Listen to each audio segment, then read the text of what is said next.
একবার এইভাবে ফুলকপি বানিয়ে দেখুন, বুঝতেই পারবেন না বাড়িতে খাচ্ছেন না রেস্তোরাঁয়। ফুলকপিটাকে এইভাবে কেটে নিয়ে 15 মিনিটের জন্য নুন গরম জলে ভাপিয়ে নিতে হবে। 15 মিনিট পর ফুলকপি সিদ্ধ হয়ে এলে নামিয়ে ঠান্ডা করে নিতে হবে।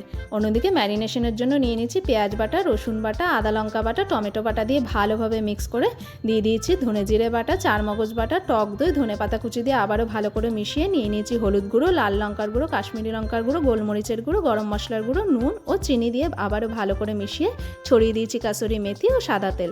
এবার ফুলকপিটাকে ভালোভাবে কোট করে প্রায় আধ ঘন্টার জন্য ম্যারিনেশনের জন্য রেখে দিতে হবে চাপা দিয়ে। অন্যদিকে সাদা তেলের মধ্যে পেঁয়াজ ভেজে বেরেস্তা বানিয়ে সেই তেলেই ফুলকপি ও মশলাটাকে ছেড়ে দিয়ে প্রায় 25 মিনিট মতো লো ফ্লেমে হতে দিতে হবে। এবার মশলার কাঁচা গন্ধ চলে গেলে নামিয়ে গরম গরম সার্ভ করুন। ফুলকপি জিন্দাবাদ।